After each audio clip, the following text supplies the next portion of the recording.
बेटा आज हमने पढ़ना है chapter number 2 page number 4 describe the file types from usage point of view. हमने ये आज सारी चीज़ें डिस्कस करनी है और इसके बाद हमने ट्रेडिशनल फाइल प्रोसेसिंग सिस्टम जो है वो नहीं पढ़ना। इसमें से 3 चीज़ें हैं, 2 वो हम पढ़ेंगे, डाटा इनकंसिस्टेंसी और डाटा रिडंडेंसी। उसके बाद फिर हम डेटाबेस की डेफिनेशन पढ़ेंगे और डेटाबेस की डेफिनेशन पढ़ने के बाद हम डिफाइंड डेटाबेस सिस्टम। ये सारे टॉपिक्स हमने आज कवर करने हैं। तो मेरा बेटा कोई मसला हो, वीडियो ना आ रही हो या वॉइस ना आ रही हो आपको, तो आप मेरा बेटा बताएं और फिर हम पढ़ना स्टार्ट करें। जल्दी करें मेरा बेटा।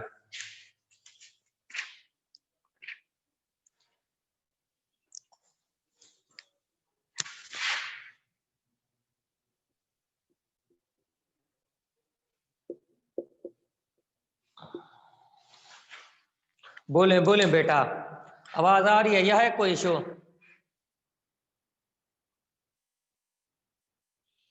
आज आप लोगों का टेस्ट नंबर 3 है या 1 है, ये मुझे बताएं। सॉरी 2 है या 3 है, ये बताएं। 2। तो मेरा बेटा आपका जो टेस्ट नंबर 2 है ना, वो आपके चैप्टर नंबर 13 के sorry first half short question हो गया। लास्ट टाइम आपका टेस्ट नंबर 1 जो था वो चैप्टर नंबर 12 में के प्रोग्राम में से था ना, 21 से मेरे ख्याल में 30 यही था ना टेस्ट नंबर 1, बताएं। ठीक है बेटा, तो अब आपका जो टेस्ट नंबर 2 होगा मेरा बेटा, वो चैप्टर नंबर 13 के फर्स्ट हाफ शॉर्ट क्वेश्चन होंगे। मेरे ख्याल में टोटल 30 हैं, तो फर्स्ट 15 होंगे, अगर 28 हैं तो पहले 14 शॉर्ट क्वेश्चन होंगे। और इनको ना मेरा बेटा आपने बहुत अच्छे तरीके से करना है। ये कम छोटे छोटे टेस्ट इस वजह से बनाए गए हैं ताकि नेक्स्ट आपको इनको याद करने की जरूरत ना पड़े, ये आपके कवर हो जाए। ठीक है ना बेटा? ये मैं फिर रिपीट कर रहा हूं, आपका टेस्ट नंबर 2 चैप्टर नंबर 13 के फर्स्ट हाफ शॉर्ट क्वेश्चन, आपका मेरा बेटा टेस्ट नंबर जो 3 होगा वो चैप्टर नंबर 13 के सेकंड हाफ शॉर्ट क्वेश्चन होंगे। और टेस्ट नंबर 4 जो होगा वो आपके चैप्टर नंबर 14 कंप्लीट होगा। और चैप्टर नंबर 14 के जो मैंने आपको बताए थे वो वाले सवाल आपने नहीं करने। मेरे ख्याल से 17 से 25 है या 18 से 25 है, वो वाले शॉर्ट क्वेश्चन आपने नहीं करने, बकिया करोगे। उसके 28 हैं तो ये 8 से 9 सवाल खत्म हो जाएंगे, तो बकिया 19 बचेंगे। तो वो आपका एक ही टेस्ट होगा, टेस्ट नंबर 2 चैप्टर नंबर 13 के first half short question, test number 3 chapter number 13 के सेकेंड हाफ शॉर्ट क्वेश्चन, और टेस्ट नंबर 4 आपका चैप्टर नंबर 14 कंप्लीट होगा। फिर हम डिस्कस करेंगे आपस में, जिस तरह आप कहेंगे कि 8वें के या उसके टेस्ट देना चाहते हो तो ठीक है, वरना 1 से देना चाहोगे तो भी कोई इशू नहीं है, वो फिर हम नेक्स्ट शेड्यूल बना लेंगे।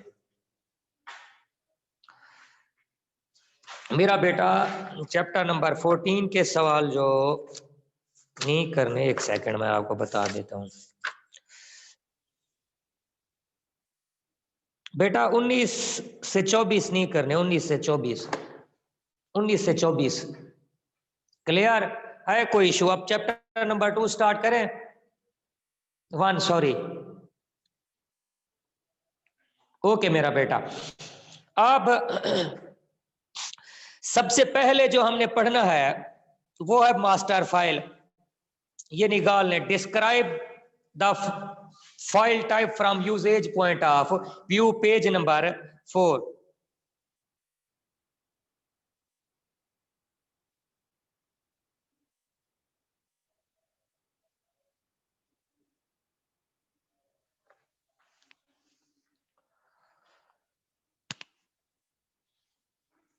A type of file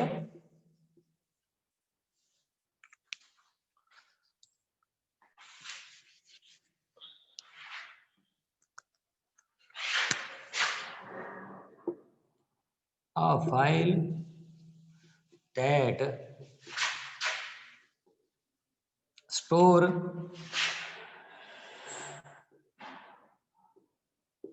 information that remain constant for a long period of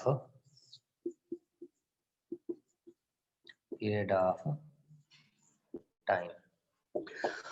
A type of file that store information that remain constant for a long period of time is called master file. Her college her student की master file बनाते हैं और उस master file में जो field name होते हैं, अब फील्ड नेम क्या होंगे? क्या है field? combination of character is called field. अब हर कॉलेज जो हर स्टूडेंट की मास्टर फाइल बनाते हैं उसमें फील्ड नेम कौन से होते हैं? वो हो गया आपका, सॉरी, सबसे पहले ये हो गए नेम, ये एक फील्ड हो गई, एड्रेस दूसरी फील्ड हो गई, डेट ऑफ बर्थ तीसरी, क्लास, ग्रुप, ये सारी चीजें होंगी इस मास्टर फाइल में।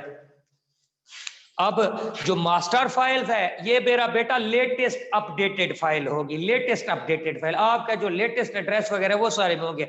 कौन सी होगी? Latest updated files. क्या होगी? Latest update file. क्या इसमें कोई हम चेंज कर सकते हैं? बिल्कुल, डेफिनेटली हम चेंज कर सकते हैं। इसके हम कंटेंट्स चेंज कर सकते हैं अगर जरूरत पड़ेगी। और ये जब से मास्टर फाइल क्रिएट होगी मेरा बेटा, ये कभी इम्पटी नहीं होगी। They never empty since created. समझ आ रही है? मास्टर फाइल्स जो है मेरा बेटा, these file are never empty since they are created. जब से ये क्रिएट होगी फिर ये कभी एम्प्टी नहीं होगी। इसमें से किसी बच्चे ने कोई सवाल पूछना हो तो आप मेरा बेटा पूछ सकते हैं। बताएं, क्लियर है? आगे चले हम।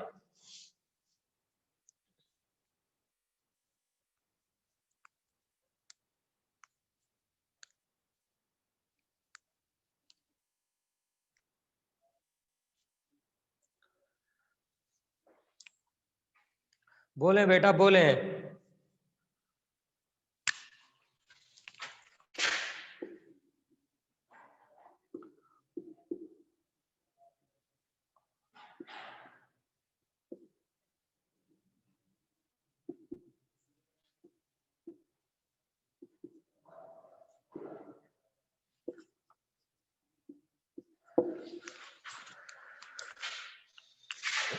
ये हो गया मास्टर फाइल। नेक्स्ट हम पढ़ेंगे ट्रांजैक्शन फाइल।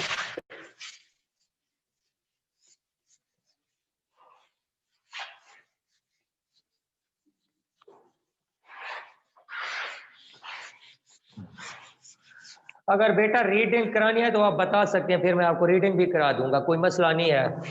अगर जरूरत हो तो आप मेरा बेटा बता दें, फिर हम रीडिंग भी कर लेंगे।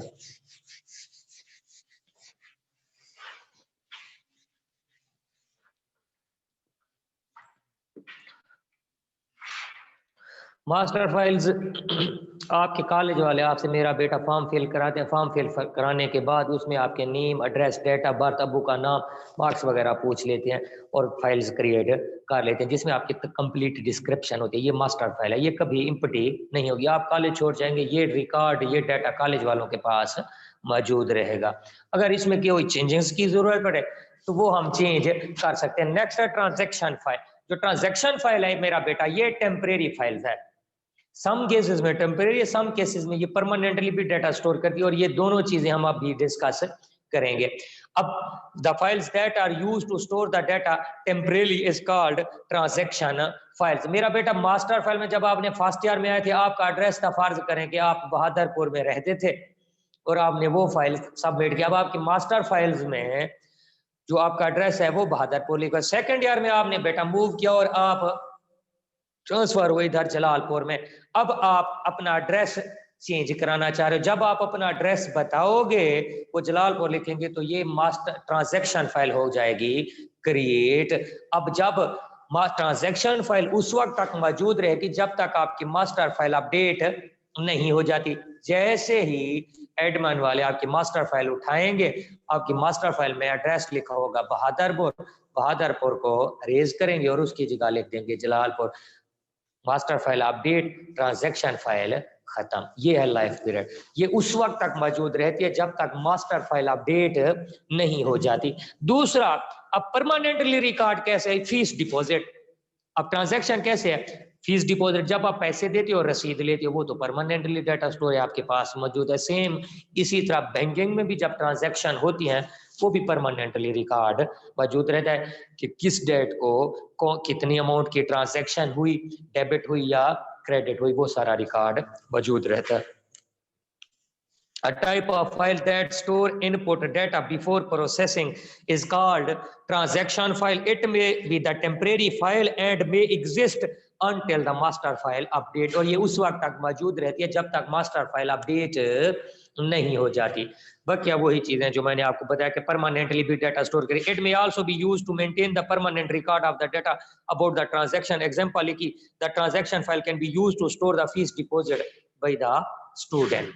Next type backup file. A type of file that are used to take the backup is called backup file. वो फाइल्स जो बैकअप लेने के लिए इस्तेमाल होती हैं वो backup file. It is a permanent file. It is used to store the additional copy of the data. ये हर डाटा की जो है एडिशनल कॉपी को स्टोर करती है। अगर डाटा वो डिलीट भी हो जाएगा तो इससे आप रिकवर कर सकते हैं। नेक्स्ट मेरा बेटा आ जाए आप नेक्स्ट पेज पे। How do we organize file on storage media, page number 8। यहां तक मेरा बेटा इन 3 फाइल्स में से किसी बच्चे ने कोई सवाल पूछना हो तो आप पूछ सकते हैं, फिर हम नेक्स्ट चलें। जल्दी बताएं मेरा बेटा, क्लियर है या कोई है इशू? कोई सवाल पूछना है तो आप बताएं बेटा, जल्दी करें।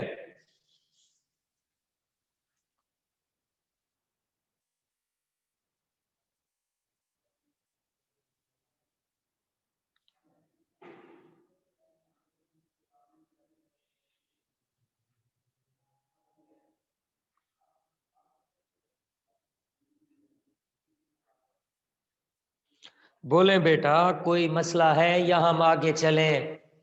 क्लियर है? जल्दी बताएं बेटा, जल्दी।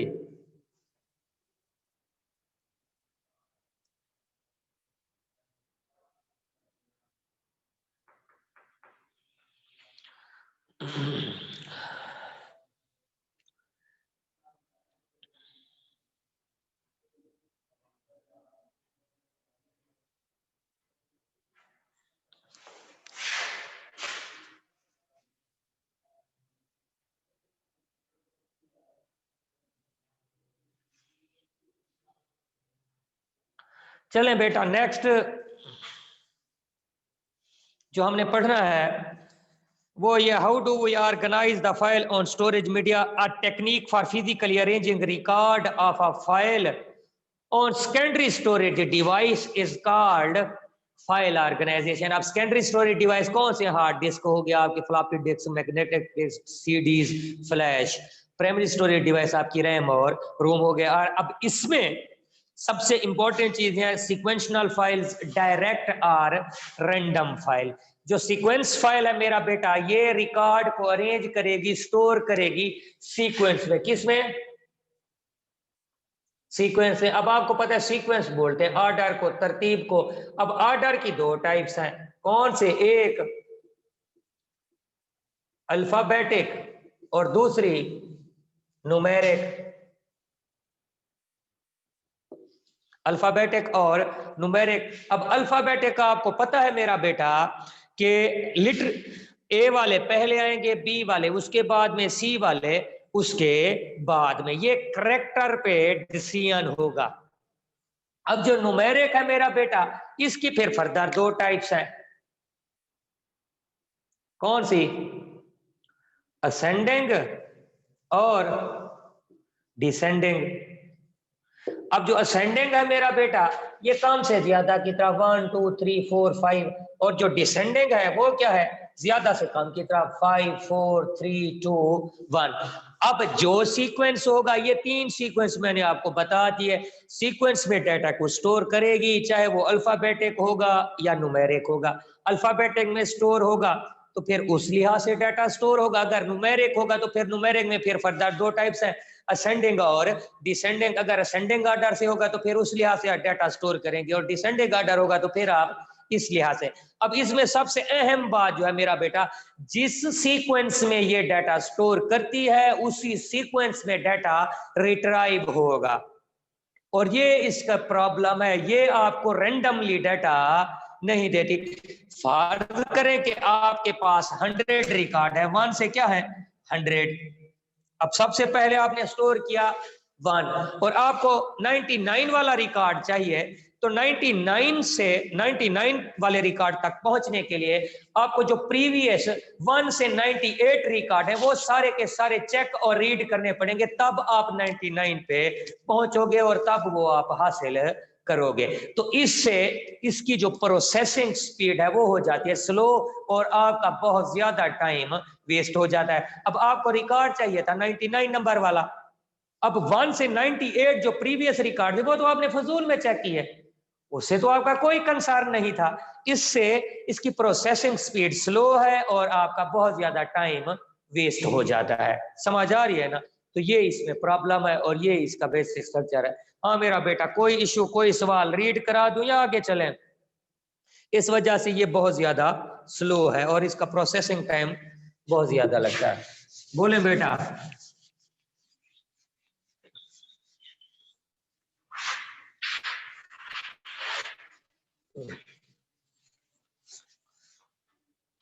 बोले बोले बोले, शाबाश, जल्दी किया करें बेटा, टाइम बहुत लगाते हैं आप लोग।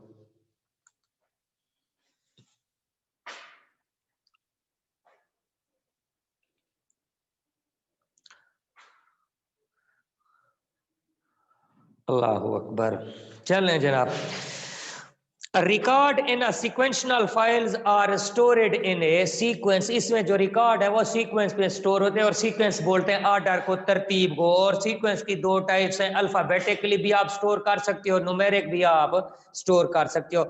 The sequence means the record are stored one after another. वो कह रहे हैं कि सीक्वेंस का मतलब यह है कि रिकॉर्ड एक के बाद दूसरा इस तरह से स्टोर होंगे। The record can be retrieved only in the sequence in which they are stored. जिस सीक्वेंस में आप रिकॉर्ड स्टोर करोगे उसी सीक्वेंस में आप रिकॉर्ड रिट्राइव करोगे। अब वो सीक्वेंस अगर अल्फाबेटिकली होगा मेरा बेटा, फर्ज करें कि आपने अल्फाबेटिकली स्टोर किया, तो डेफिनेटली सी बात है कि सबसे पहले ए वाले आएंगे, फिर बी वाले, फिर सी वाले, फिर डी वाले और सबसे लास्ट में आएंगे जेड वाले।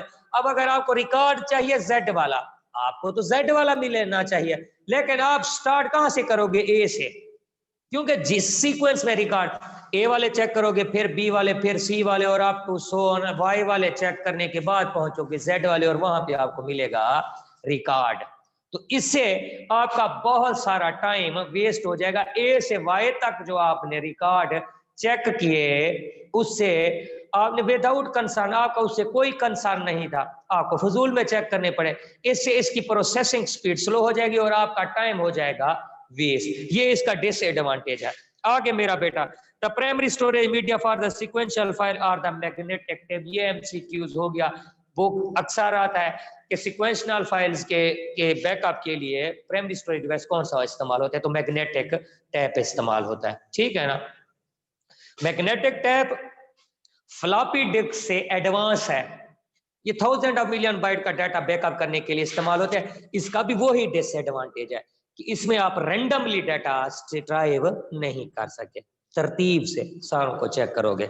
नेक्स्ट मेरा बेटा, the major disadvantage of sequential file access that is very slow, it require more processing time if the last record is to be retrieve. अगर आपको आखिरी रिकॉर्ड चाहिए, जैसे मैंने आपको कहा कि जेड वाला रिकॉर्ड चाहिए, तो उससे प्रीवियस जितने रिकॉर्ड है वो सारे के सारे आपको चेक करने पड़ेंगे। क्लियर? या है कोई इशू? जल्दी बताएं, फिर नेक्स्ट चले हम डायरेक्ट और रैंडम फाइल पे। बताएं बेटा, बताएं, जल्दी करें। नेक्स्ट डायरेक्ट फाइल और रैंडम फाइल्स है। अब डायरेक्ट फाइल और रैंडम फाइल जो है मेरा बेटा, इसमें ना आपको जब रिकॉर्ड रिट्राइव करने होंगे तो आपको प्रीवियस जितने रिकॉर्ड होंगे उनको रीड करने की जरूरत नहीं पड़ेगी। जो रिकॉर्ड आपको चाहिए वही रिकॉर्ड आपको मिलेगा। ठीक है ना? और ना ही इसमें किसी पार्टिकुलर सीक्वेंस में आप रिकॉर्ड स्टोर करते हो। अब फर्ज करें आपके पास रिकॉर्ड है मेरा बेटा 1 से 100, कितने हैं? 1 से 100। अगर आपको 100 नंबर वाला रिकॉर्ड चाहिए तो आप इसका एड्रेस दोगे और ये आपको डायरेक्टली मिलेगा। अगर फर्ज करें कि 100 नंबर वाला रिकॉर्ड आपको 1 सेकंड में मिलता है, कितने? 1 सेकंड में, तो जो 1 नंबर पे रिकॉर्ड होगा वो भी आपको 1 सेकंड में मिलेगा। इनका जो एक्सेसिंग टाइम है वो भी क्या होगा? सेम होगा। अब लास्ट रिकॉर्ड आपको चाहिए तो इसमें आपको प्रीवियस रिकॉर्ड रीड करने की जरूरत नहीं है, जबकि सीक्वेंशियल फाइल में आपको प्रीवियस रिकॉर्ड रीड करने पड़ते थे, तब आप लास्ट रिकॉर्ड में पहुंचते थे। और दूसरा, अगर लास्ट रिकॉर्ड था 1000 पे और ये 1 रिकॉर्ड, अगर 1 रिकॉर्ड आपको 1 सेकंड में एक्सेस मिल रही है तो ये भी आपको 1 सेकंड में मिलेगा। तो इसका एडवांटेज ये है मेरा बेटा, इसकी जो स्पीड है वो फास्ट है। सीक्वेंशियल फाइल से इसकी स्पीड क्या है? फास्ट है। क्यों? क्योंकि इसमें रैंडमली डाटा मिल रहा है। जो डाटा आप जो चाहते हो वो उसका एड्रेस दोगे वो आपको मिलेगा, और इसमें आपको प्रीवियस रिकॉर्ड रीड करने की जरूरत नहीं पड़ेगी। आगे मेरा बेटा बताएं, क्लियर है कोई इशू?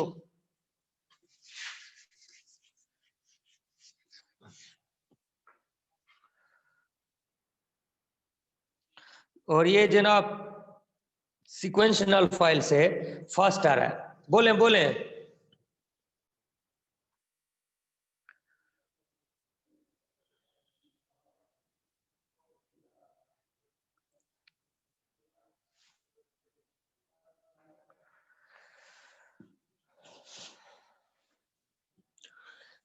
इसमें बेटा सॉरी एक चीज मैं भूल गया, a problem that may occur in this type of file is called synonyms. इसमें एक टाइप का प्रॉब्लम अकर होता है जिसको आप सिनोनिम बोलते हो। और सिनोनिम क्या था? Problem occur if the same address is calculated to store 2 or more record. Same address इस्तेमाल हो रहा हो 2 रिकॉर्ड के लिए। अब रिकॉर्ड डिफरेंट है, ठीक है ना, और उनका एड्रेस सेम है, ये प्रॉब्लम इसमें इस्तेमाल होगा। Next, index file.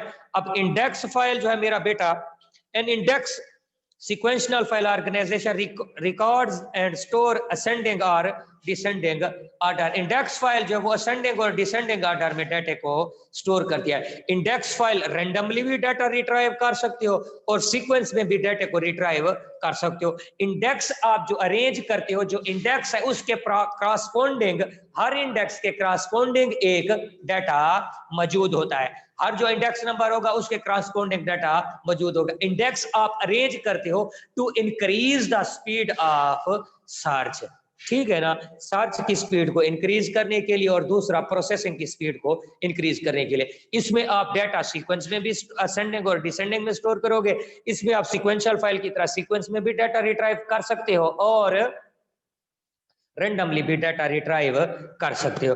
ये है मेरा बेटा index file. Next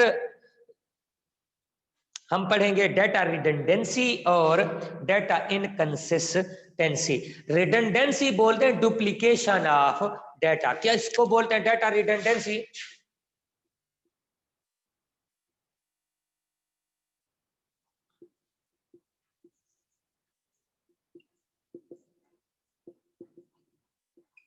duplication of data. अब डुप्लीकेशन ऑफ डाटा क्या होगा कि एक ही डाटा ज्यादा दफा आ जाए। अब फर्ज करें कि एक कॉलेज में हमारे पास 2 फाइल्स हैं, एक स्टूडेंट फाइल है और दूसरी लाइब्रेरी फाइल है। अब स्टूडेंट फाइल में भी स्टूडेंट का नाम, नेम, एड्रेस और क्लास और डिफरेंट चीजें। लाइब्रेरी फाइल में भी वही चीज है, नेम, एड्रेस और क्लास। अब रिडंडेंसी क्या होगा? स्टूडेंट एक है और उसका सेम डाटा 2 जगहों पे यूज हो रहा है, तो ये लॉस्ट ऑफ स्टोरेज है। इसको बोलते हैं डाटा रिडंडेंसी। एक ही स्टूडेंट है, उसकी 2 फाइल्स हैं। एक स्टूडेंट फाइल्स कॉलेज में मौजूद है जनाब एडमिशन ब्लॉक वालों के पास, उसमें उसका name, address, class, group, description सारी डिटेल है। उसी स्टूडेंट का दूसरा फाइल लाइब्रेरी फाइल में लाइब्रेरी वालों के पास डाटा मौजूद है। अब स्टूडेंट एक है और उसका डाटा 2 जगहों पे इस्तेमाल हो रहा है, तो ये वेस्टेज ऑफ स्टोरेज है। अब इनकंसिस्टेंसी किसको बोलेंगे? Reliability. The data redundancy in the file system result in data inconsistency problem. अब इनकंसिस्टेंसी प्रॉब्लम क्या होगी? वो इसके उलट होगी। अब बेटा आपका एड्रेस हो गया चेंज। फर्ज करेंगे जब आपने फर्स्ट ईयर में एडमिशन लिया, आप रहते थे जनाब जलालपुर पीरवाला में, आपका एड्रेस स्टूडेंट फाइल में भी जलालपुर पीरवाला है और लाइब्रेरी फाइल में भी जलालपुर पीरवाला है। सेकंड ईयर में जब आया आपका एड्रेस चेंज हो गया, आप किसी और जगह पे चले गए, फर्ज करेंगे कि आउट ऑफ द सिटी चले गए। अब आपने स्टूडेंट फाइल में तो एड्रेस चेंज करा लिया, लेकिन लाइब्रेरी फाइल में अपना एड्रेस चेंज नहीं कराया।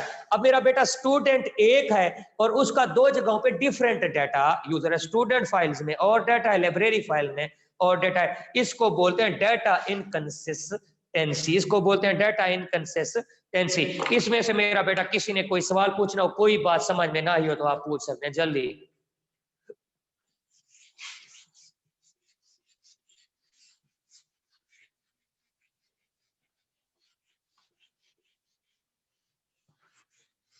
बोले बोले, या है कोई इशू?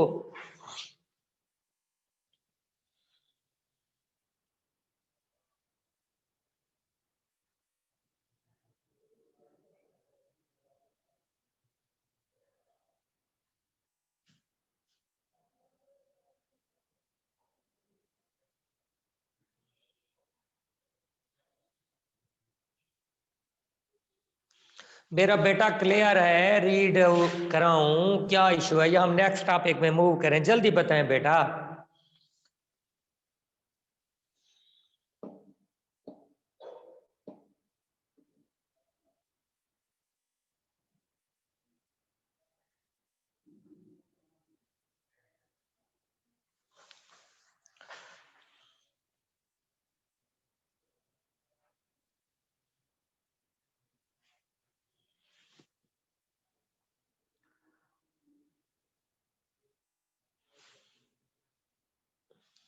नेक्स्ट मेरा बेटा हम पढ़ेंगे what is database, explain with the help of an example which facilities are provided by the database system. ये सिंपल रीडिंग वाला टॉपिक है। A database is the collection of logical related data set or files.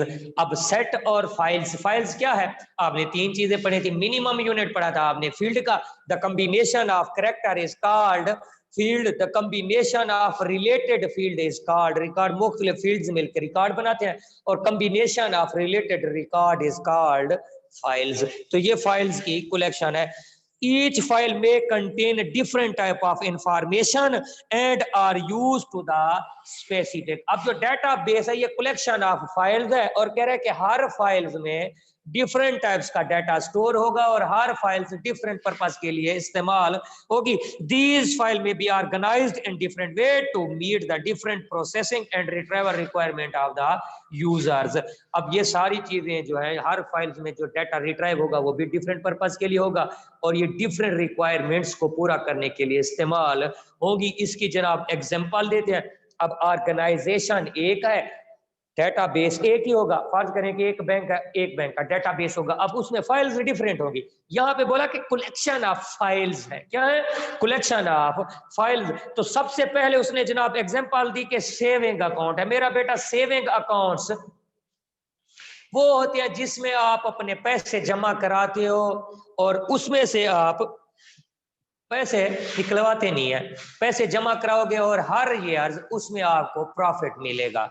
अब वो profit किस percent के हिसाब से होगा वो बैंक आपको पहले बताएगा। ये हो गए सेविंग अकाउंट। अब जितने लोग सेविंग अकाउंट्स खोलेंगे उनका रिकॉर्ड एक फाइल में होगा। नेक्स्ट मेरा बेटा होगा करंट अकाउंट। अब जो करंट अकाउंट है बेटा, इसमें से आपको प्रॉफिट आपको नहीं देता, बैंक आपको प्रॉफिट नहीं देता। इसमें आपका डेबिट क्रेडिट दोनों होंगे। तो जो करंट अकाउंट वाले यूजर्स होंगे उनका डाटा एक अलग फाइल में होगा। सेविंग अकाउंट वालों का अलग, करंट अकाउंट वालों का अलग। नेक्स्ट है मेरा बेटा पर्सनल लोन। जो आप लोन्स वगैरह लेते हो, जितने बंदों ने, जितने लोगों ने लोन लिया बैंक से, उनकी जो फाइल्स होगी, उन लोगों का जो रिकॉर्ड होगा, जो डाटा होगा वो अलग होगा। फैसिलिटीज ऑफ डेटाबेस, डेटाबेस आपको जनाब फैसिलिटीज देता है।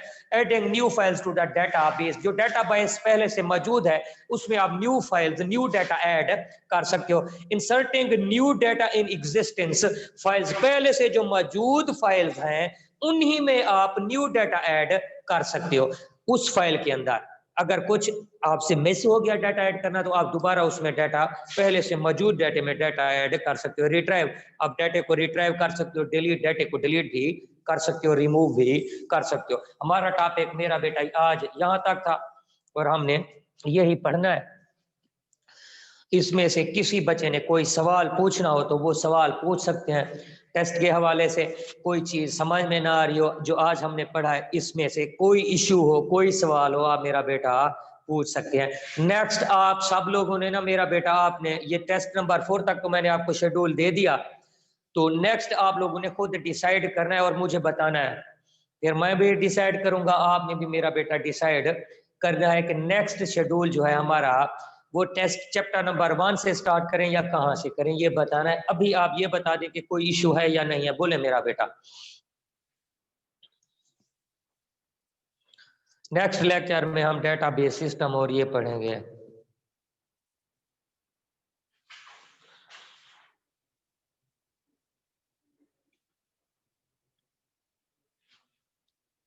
हाँ जी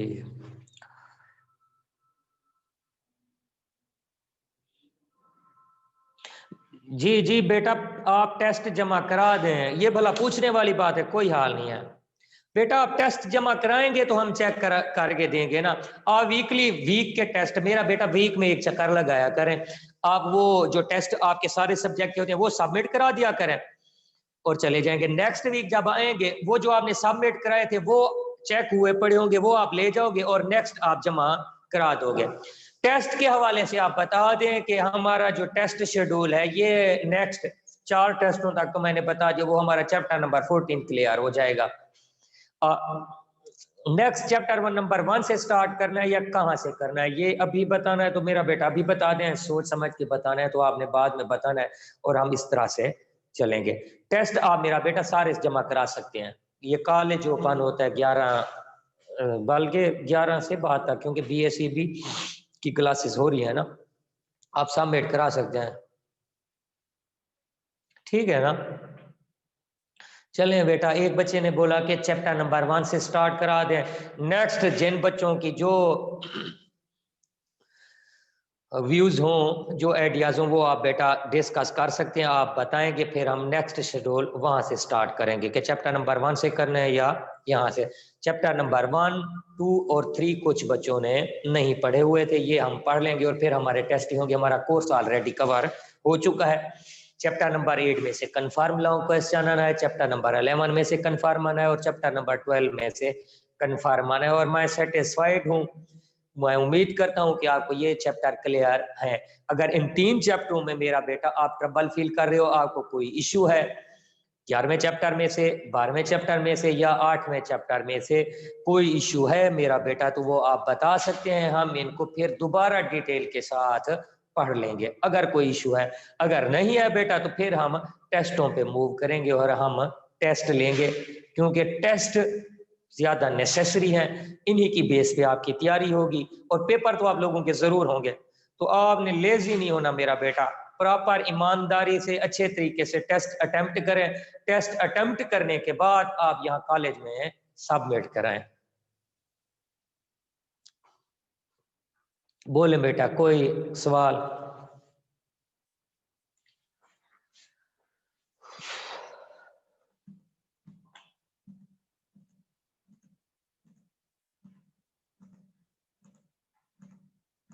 एनीवन बेटा, कोई सवाल है आप लोगों का?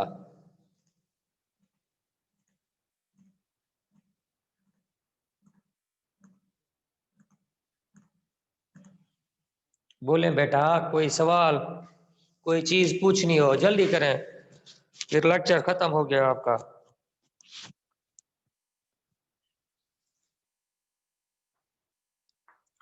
चलें जी बेटा, अल्लाह हाफिज, दुआओं में याद रखिएगा।